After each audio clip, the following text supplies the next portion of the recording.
Hello, Paul Auerter with Medscape Infectious Diseases.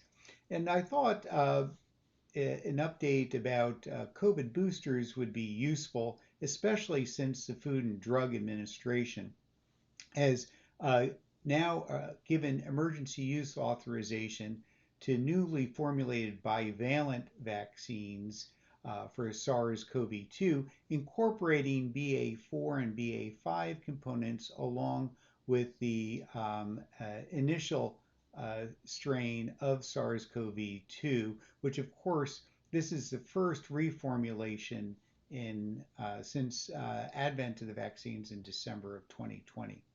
First, I have to say at the start that it's really remarkable that manufacturers and regulatory agencies have given a nod and produced a vaccine that's ready for distribution with these subvariants only really emerging this spring. So in a space of 4 or so months, been able to produce a new vaccine. This is speedier than the influenza, about as fast as influenza in this case. It just shows how this mRNA technology can be changed rather quickly.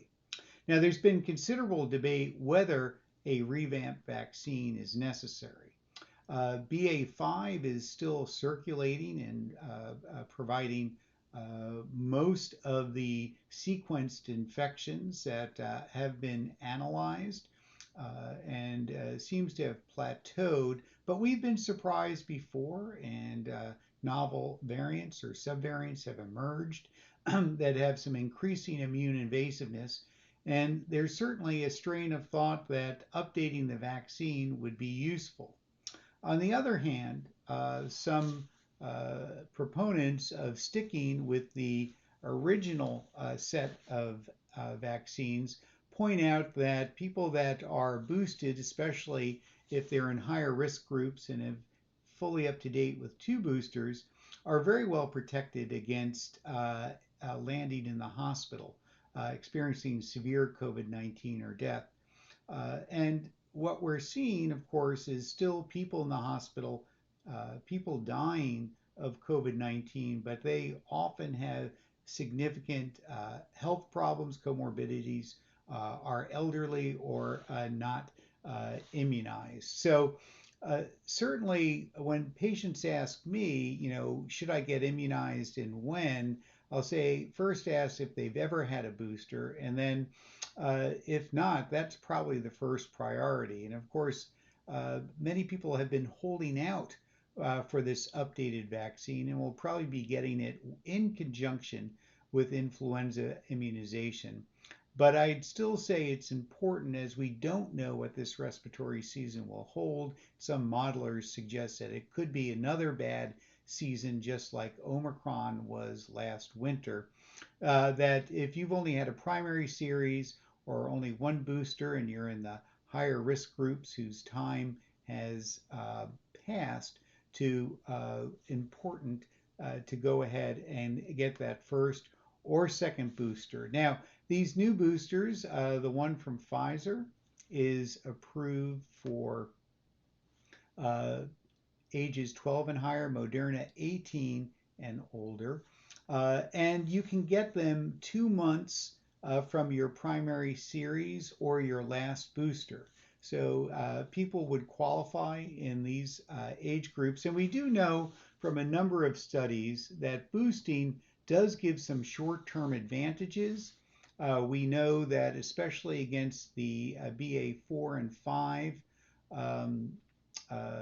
strains, that immunization does help protect against infection with improved efficacy. A number of studies have shown this. And how long this lasts is not as clear. And of course, that data will be forthcoming over time.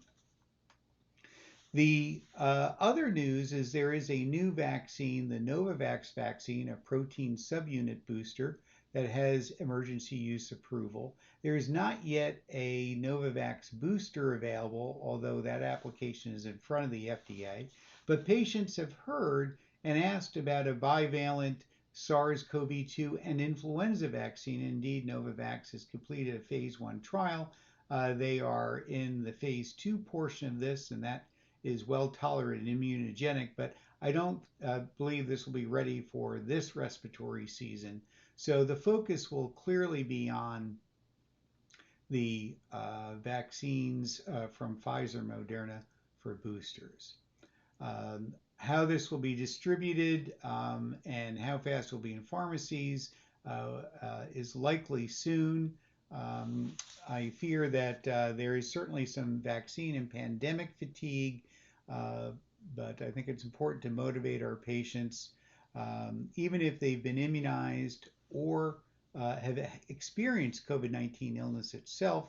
For those at highest risks, that is, people that are, I would say, over 65 and certainly over 75 or have significant health problems, I'd rather feel that the insurance of an extra booster is probably worthwhile, especially if some considerable time and distance has occurred since their last vaccine, which could be last year or last winter. So thanks so much for listening.